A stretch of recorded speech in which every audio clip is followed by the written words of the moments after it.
There have never been as many slaves as there are today.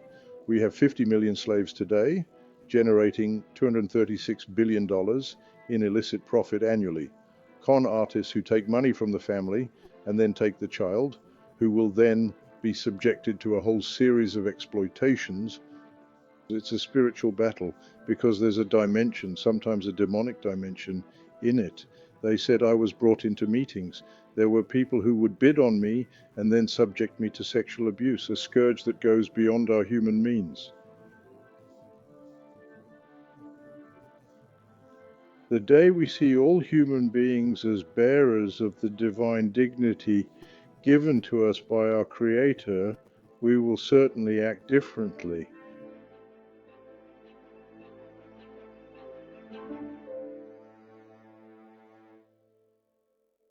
Hello, Mr. Veuthey.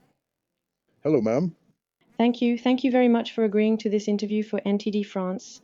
You are currently the ambassador of the Sovereign Order of Malta. Before that, you had a long career with the International Committee of the Red Cross, notably as Vice President of the International Institute of Humanitarian Law, and you were a board member of Médecins Sans Frontières Switzerland. Today, I'm meeting you at the Côté Square restaurant at the Bristol Hotel in Geneva to discuss a rather delicate, rather tough subject. It's about human trafficking.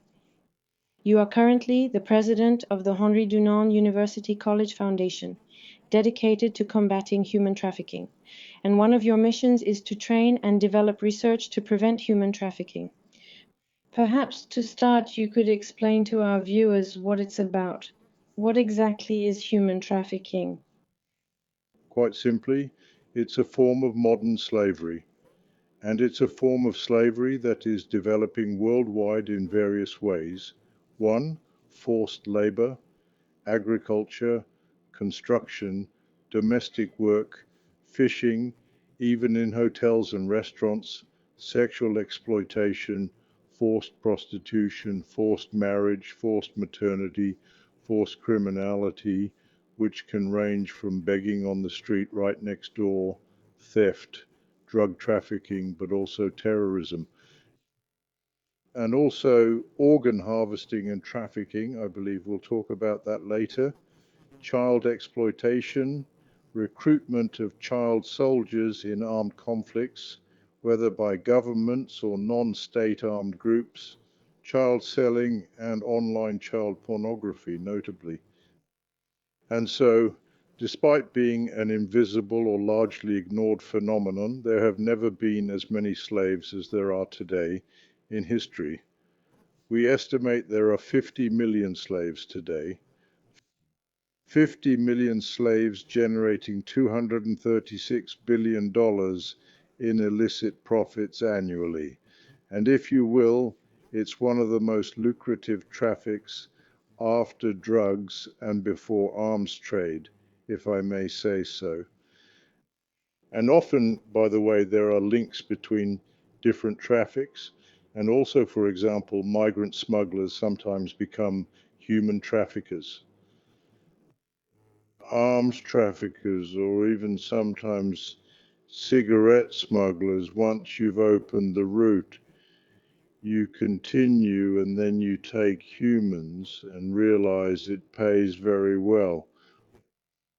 Obviously, it's monstrous. It's a form of extreme exploitation that we wouldn't want to see in our own country, but unfortunately, we can see it here too, in every country, including Switzerland, even in Geneva. And I would even say just a stone's throw from here, there's a shelter for survivors of human trafficking in Geneva, in the heart of the grottos. So it's to tell you, no, we must not turn a blind eye and say, it's a problem that only exists elsewhere. That's too easy an answer. If we have to give a slightly more complex definition, I would say it's a form of exploitation, but exploitation either by coercion, so by force, or by fraud, deception. And what we see is that indeed these people can be forced by physical or psychological violence, and then they are told, we will offer you a place in a very nice hotel in Geneva, like here, for example. And then these people won't come to the Bristol Hotel in Geneva, but they'll go to places where they'll be much more mistreated, if I may say. The same goes for athletes, young African footballers, where they are told, it will be great, I'll get you to play at Benfica, which is a magnificent Portuguese team, or at Juventus, after all, if you're Italian.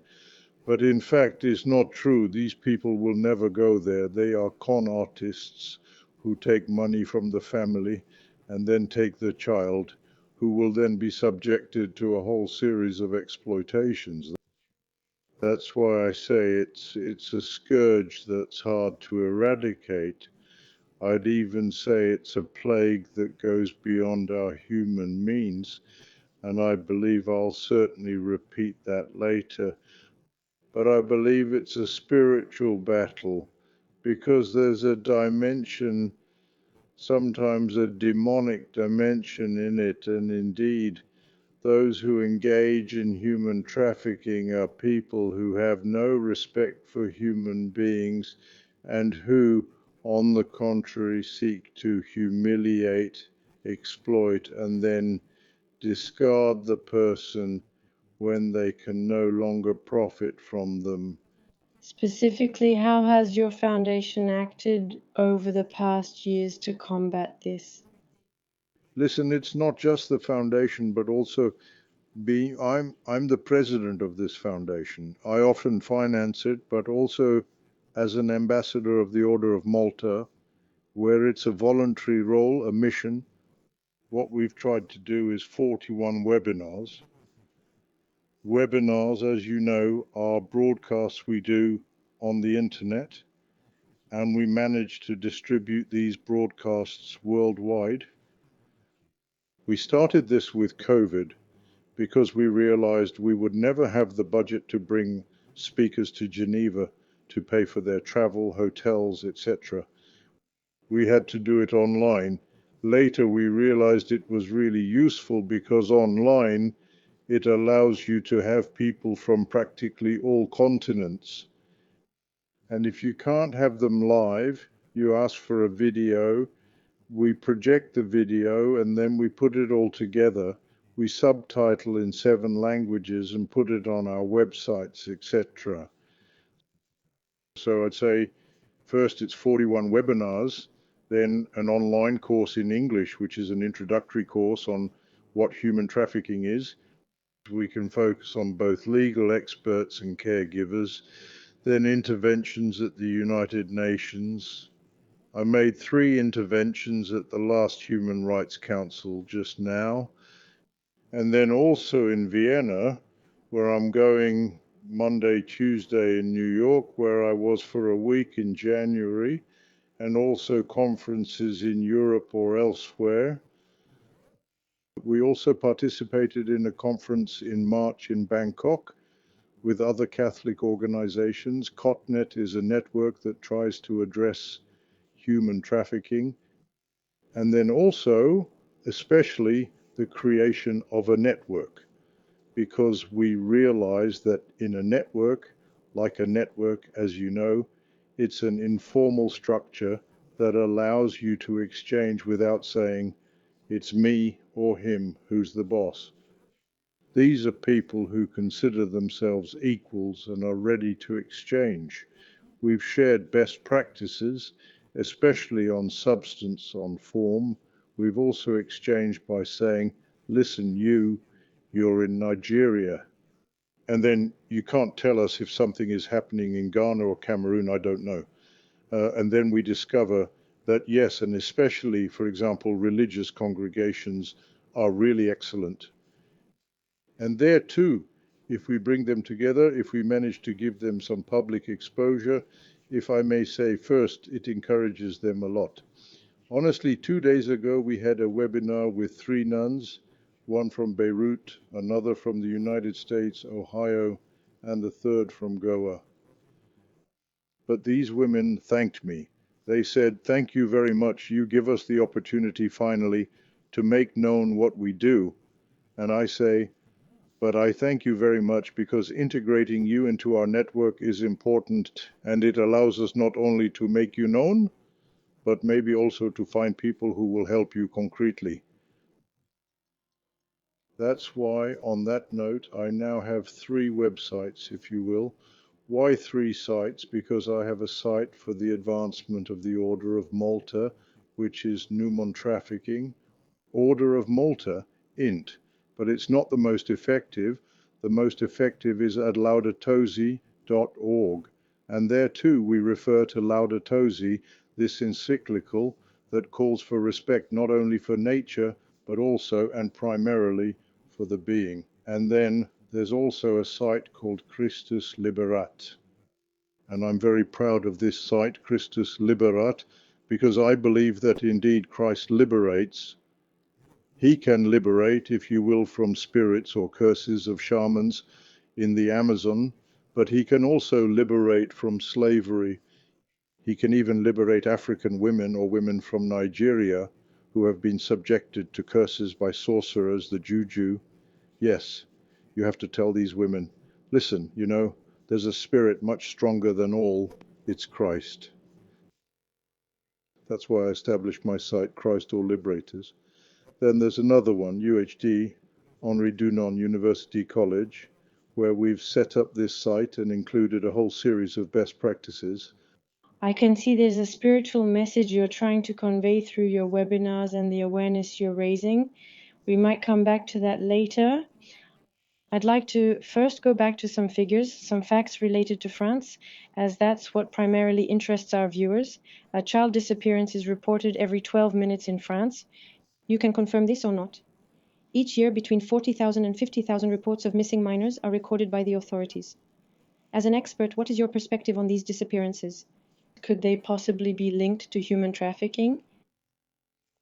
I think there's probably a link with many of these child disappearances. Last night I watched with great emotion, right nearby in Saint-Julien, the film The Survivors.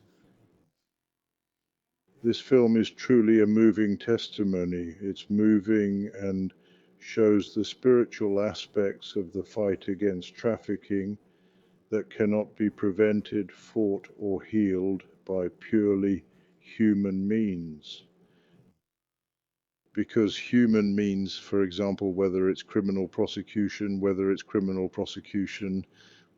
psychiatry, whether it's medicine, etc., I think it's not enough. So for me, Christianity is a true instrument of liberation against the enslavement of all women, and we are all, to varying degrees,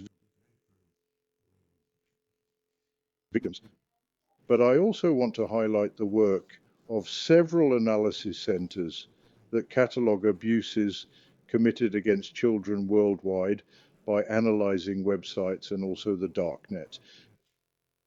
Because there are a number of videos and photos of child pornography, over 20 million in total, some say. And it's not just an Italian priest doing this in southern Italy, but there's also a Canadian observatory. So if I may say, it's not just people of one inclination, but truly people from everywhere trying to detect and unfortunately tally these abuses. These abuses, as seen in these videos, show scenes of child and baby mistreatment to profit from online sales. You have people who will not only buy these videos, but pay to have these children mistreated while they watch the video. So I would say there's also a quite dramatic perversity here. Unfortunately, most of these servers and most of the clients at this time, many victims, are based in the United States and Europe. So here too, we ask ourselves, what are we doing in terms of internet regulation, in terms of service providers, to limit this catastrophe? I'll see later that I think the problem is that since COVID, this scourge is on the rise, because indeed there are many children and many other people who are glued to their screens. And neither the police nor the justice system can react adequately. There are sometimes means, if you will. It's like the bandits in Mexico who have better weapons than the police. Here, it's a bit the same. Often these servers are more powerful than those of governments. I think there are governments with more powerful servers, but they probably serve other purposes. I would like to quote the former indispensable OSC anti-trafficking advocate Valiant Ritchie, who was himself a former American prosecutor, and said, "As long as there is no effective regulation of internet servers, the fight can be compared to a small merchant trying to compete with Amazon." You understand then that there is a disproportion of means, and that for now it's unfortunately quite insufficient. And the weakness of the court's response is also dramatic. And there I have a friend who was himself a professor in Milan, but also president of the San Remi Institute. Later he was also a judge in The Hague, and Faust Uppelkar also denounced this. He said, "But in fact, obviously, most victims are not personalities, so they don't interest the judges." And another, Kevin, who is British and was the former head of anti-trafficking in the UK, said, "There is a 99.98% chance of impunity. It's the perfect crime." You see, after saying there should be more prosecutions, I tell you frankly, you'll have to get up early to do it, because indeed it's very complicated to gather evidence. It's very complicated to get victims to speak. It's even more complicated to locate the perpetrators of these crimes. And especially if it happens on the internet, these people are in places where they are perfectly safe. So we really have a problem, and this problem is that unfortunately children continue to be easy victims, and even later, from a real photo with artificial intelligence, you can create images used for child pornography, for criminal purposes. And I think that here too, unfortunately, it will take a lot of effort to stop these abuses and this illegitimate trade. 80% impunity? 99. How do you explain such a degree of powerlessness? It seems unbelievable. I'll tell you, there are several things. First, because you need to know how to identify a victim. So if you see a woman in winter wearing a summer dress, you think, well, that's odd. I wouldn't have done that. Okay. Or if you see a woman arriving at the hospital with injuries and you're a doctor, you say, well, hold on, ma'am, I'll put some ointment on you, etc. But now, for example, there are people in the police in Geneva, there are doctors at the cantonal hospital in Geneva who are specialized, who will immediately identify a person and say, ma'am, did you fall down the stairs? Wait, can I do a check? And suddenly we'll discover she has suffered other abuses. Then suddenly there's a process that happens, and this process is to say, first, we'll keep the person in the hospital. Second, we'll connect her with the police. And third, we'll place her in a shelter where she'll be protected and can rehabilitate. Why am I telling you this? It's because indeed this is something that happens exceptionally, because there should be more training for police officers and doctors and maybe people in hotels and those working at airports, flight attendants, train conductors, etc. And then suddenly, when you see someone who looks a bit uncomfortable, or I don't know, a child next to a person, and clearly the two don't seem to fit together, it's worth alerting the police.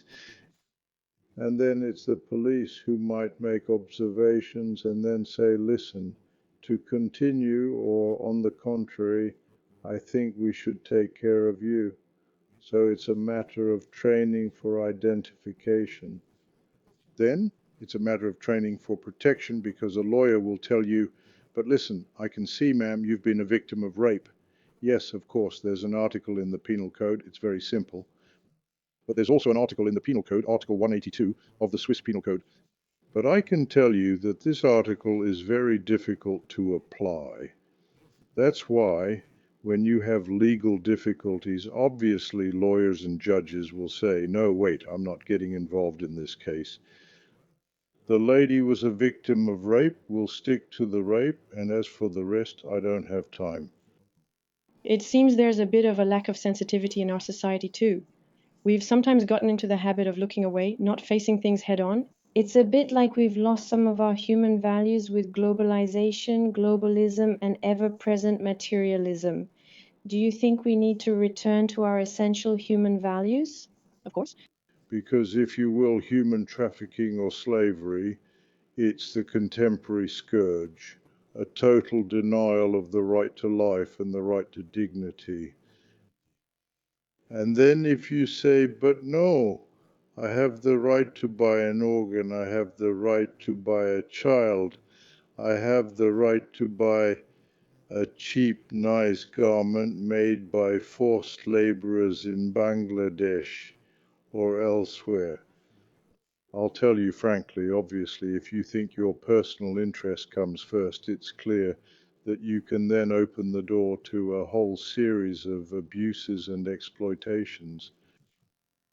You've participated in interventions during the Human Rights Council sessions in Geneva, Vienna, New York. Various challenges related to human trafficking are addressed during these sessions: forced labor, forced marriages, the sale of children. So your initiatives seem to have an international reach. Could you explain a bit perhaps in which countries you've had an impact over all this time? It's going to be difficult to say because indeed I've established very good contacts. Have I managed to change the situation? I think so. When you work as a team, as you know, you often encourage each other.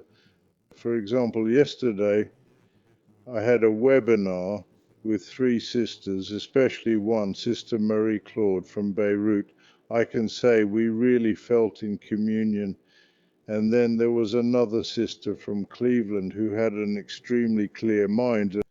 And I think, but there too, this American sister, we could learn a lot from her. So what has been the impact of my webinars? I don't know, but I do know that, for instance, I once went to a conference in London, and then suddenly people come up to me, but I know you. I say, oh, really? Yes, because I've seen your webinars. So God thanks me a lot. And indeed, so if you will, I say, we do things and then leave it to the grace of God.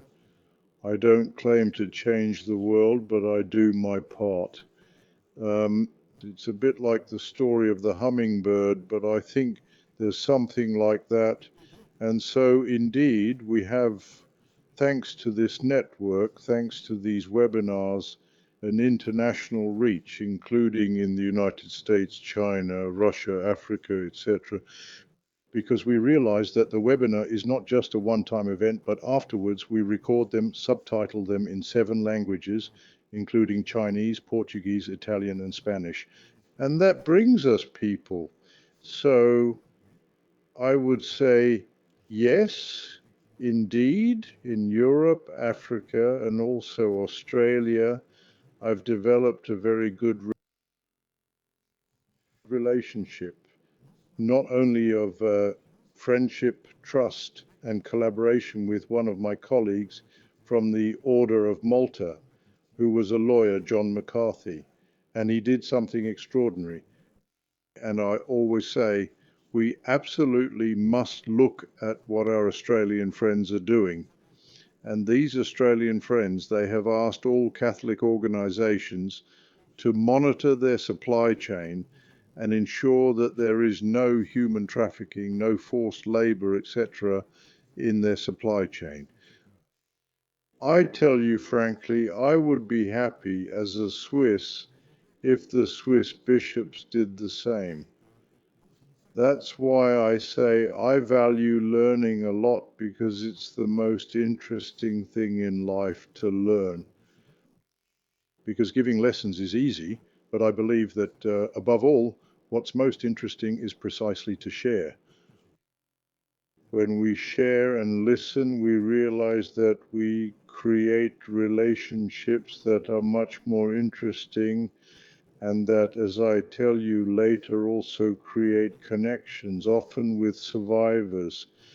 In fact, the last webinar, there was a survivor, an American who was a swimmer and who, as a young swimmer, achieved great feats, but he was also a victim of exploitation.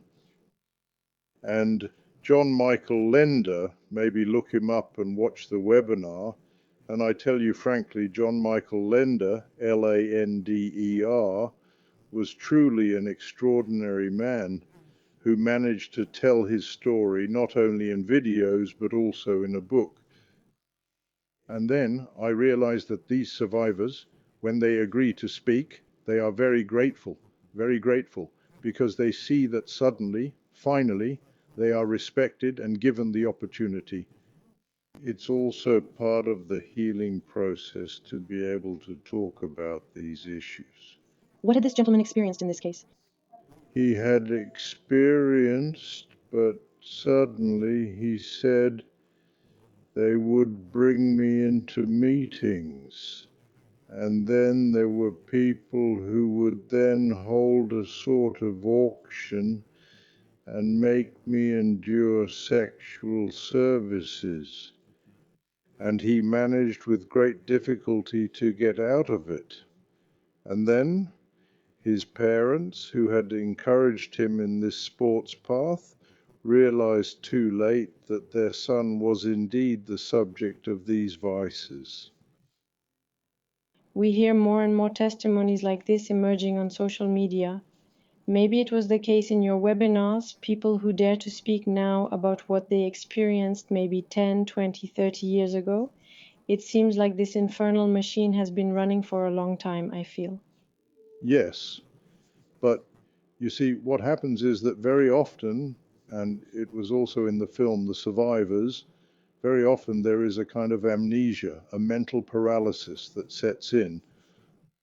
The traumas were so strong that people no longer remember, and then suddenly there's an event that reminds them, and then they start to, and as soon as they start talking, they begin to free themselves. And so I would say that indeed he too, in hindsight, realized there were problems and managed to identify this problem and get out of it. And then precisely to others. That's why I say we must absolutely pay the greatest attention to these survivors, because these survivors are the primary experts. And it's them who will be able to help the police, doctors, judges, etc., truly address the problem. I think you've met many victims throughout your journey. Could you tell us a few words about the traumas most frequently seen in victims of human trafficking? When you say the traumas we see, because indeed people generally, I'm not a doctor, so I see people when they're dressed, right? I see people when they might be wearing makeup or so on. But so physical traumas do exist, that's certain. And many will tell you these are deep traumas. But there are also physical traumas induced by psychological traumas, or even sometimes spiritual traumas. These traumas, we can say, yes, it's PTSD, right? That people who have experienced very difficult things can suffer from. But that's simple, because PTSD, we forget it might happen once, but for a victim of human trafficking, it's something that lasts.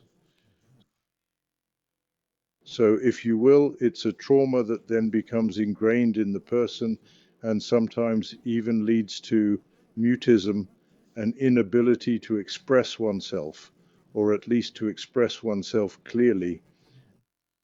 And so this person later, it will be suddenly on the occasion of an event that will remind them they'll pass by a place and then say, but there I remember something serious happened to me.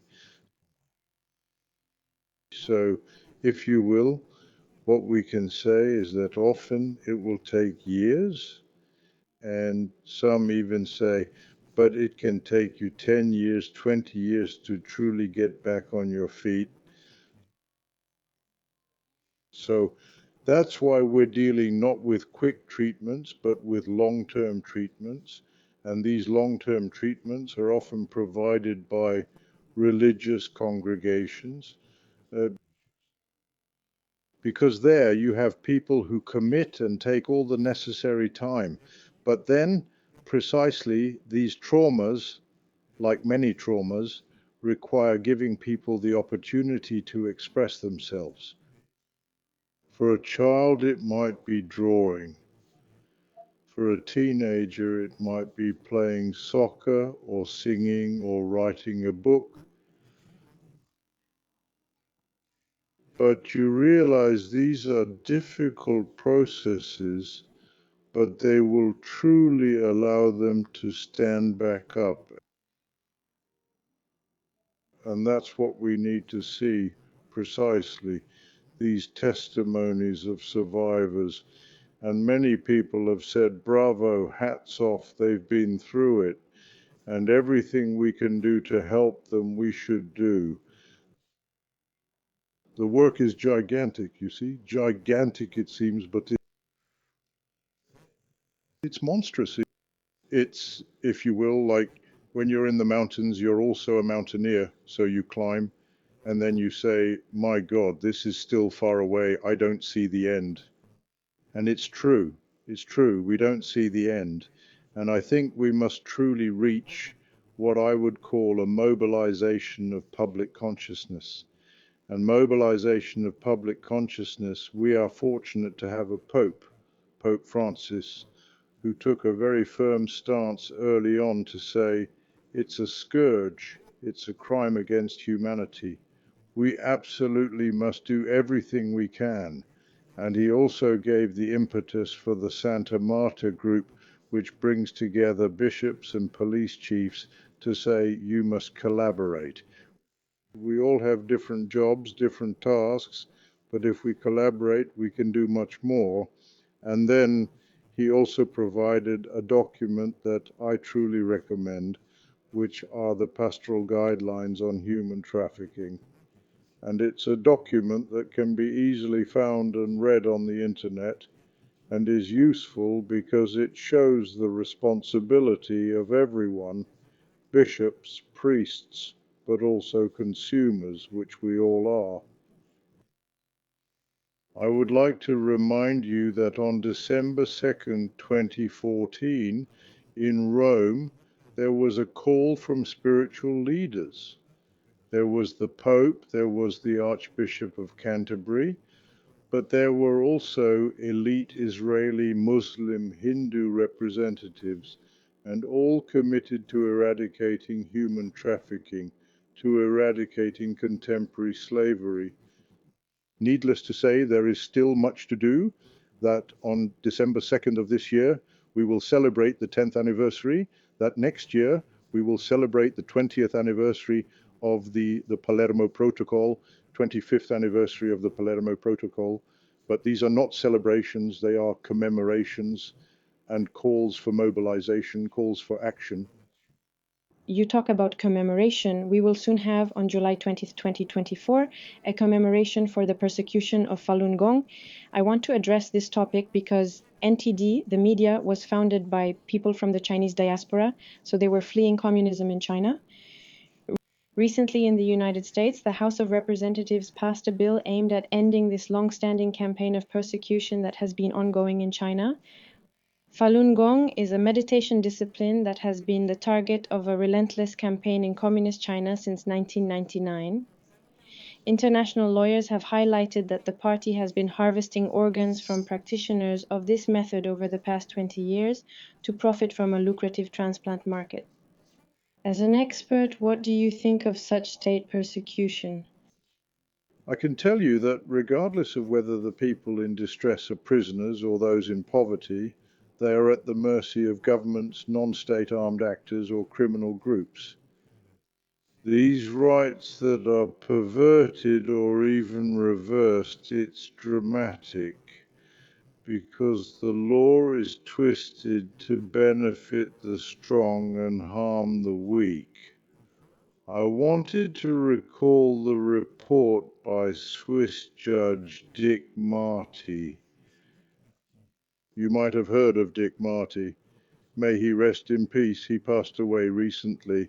He was a very courageous man. He had made a report on allegations of organ harvesting from prisoners.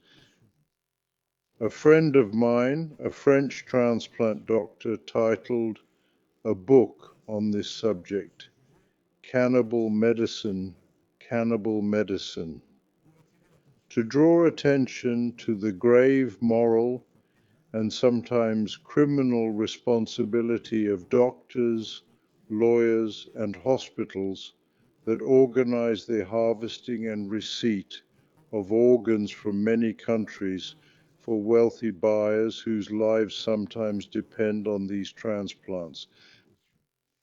But what must be said is that this trafficking often causes irreparable harm to the health of those who have sold or had their organs stolen. So I would say, for me, it's analogous to the purchase of children by individuals or couples who claim to have a right to a child. I am against the rights of the child. Some time ago in Switzerland, you might have followed this, there were women who had been adopted by Swiss couples, all originally from Colombo, Sri Lanka, and who suddenly wanted to know what had happened. They discovered that indeed they had been sold by their mother through a local woman and then in Switzerland, etc. But each shared extraordinary traumas. We live in an era where everything is bought and sold, including human beings. And then once we're fed up, once we've exhausted the subject or object, we discard it. So I think once again, there's a vision of human dignity that must absolutely be reaffirmed. A return to fundamental values. Yes, and these are values that obviously we Christians try to reaffirm, but I think we could also find many similar values among our Jewish, Muslim, perhaps, or Hindu friends, etc. And quite simply, what we must avoid doing is limiting this respect to people within our own community. So, of course, we must respect people in our community, but also respect every human being. Would you call it a spiritual battle when we see everything happening in the world with this increase in human trafficking? Would you call it a spiritual battle? I believe so. That's why I always say that in what we do, there's also the aspect of prayer.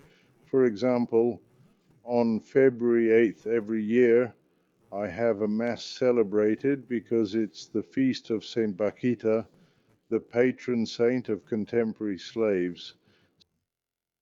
Saint Bakita was a young Sudanese woman who was bought by an Italian who treated her well and brought her to Italy, obviously to free her.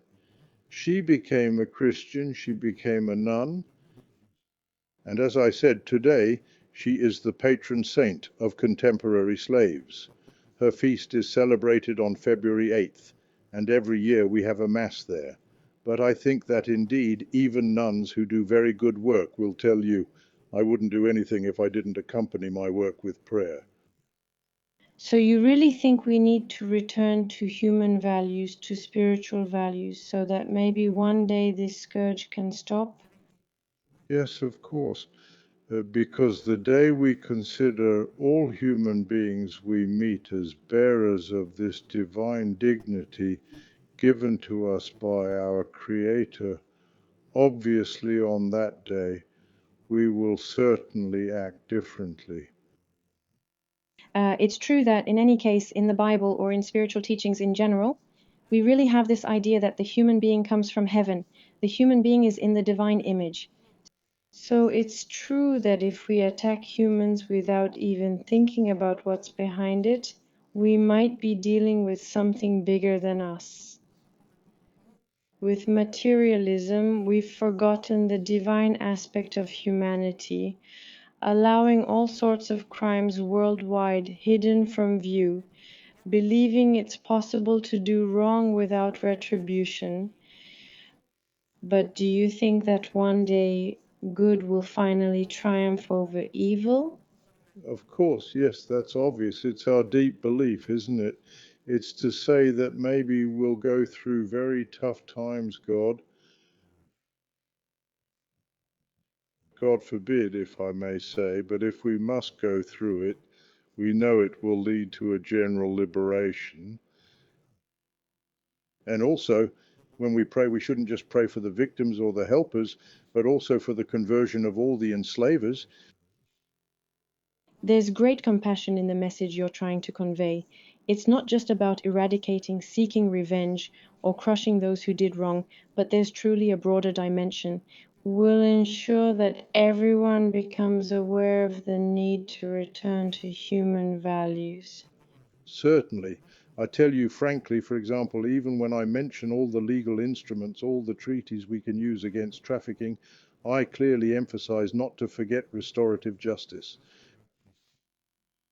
Because restorative or reparative justice is a justice that allows for the reconciliation of the perpetrator and the victim. I'm not saying it works every time, but when it does, it's very interesting and beneficial for everyone. Have you seen cases where this restorative justice has actually occurred? Yes, there have been cases, and even on a collective level, you had the Truth and Reconciliation Commission in South Africa. I can tell you that South Africa isn't doing very well today, but it would certainly be worse without that commission with Archbishop Desmond Tutu and others. Obviously, Nelson Mandela. And so that's why we realize that, of course, it might seem romantic, right, to say that one day everyone will be free, one day everyone will be reconciled. I sincerely hope so, but I think it's a truth we see in the lives of individuals and also in the lives of nations. The social element I wanted to highlight is precisely the defense of life and human dignity. Humans created free by the Creator and saved by Christ. That's what I think is the essential message, because this freedom, of course, is enshrined by human rights instruments or others, or sometimes well-crafted constitutions. But it's mainly a nature. Human nature is something exceptional and is even called to divinization. And we must recognize that. We must acknowledge it. And again, we'll find it in the Holy Scriptures, starting with the Bible, but certainly in other sacred texts as well. And so that's the fight now, because you see, I studied law and I realized that indeed human law, positive law, is certainly very interesting, but it's not enough. So we need to complement it, support it, and that's the only way we'll be able to go further. Thank you very much, Mr. Veuthey, for this conversation, which was very rich, very touching, and thought-provoking. You mentioned figures I had no idea about, so it's quite surprising to hear 20 million, you said, images of children circulating on the internet currently. These aren't things we see every day in the media. So I think it's important at least to give a voice to people like you who have been working in your case for 7 years against human trafficking and for a return to fundamental human values. Thank you in any case for this invitation to return to these fundamental values, and I hope to see you again soon on the set to continue the discussion. Ma'am, And see you soon. see you soon.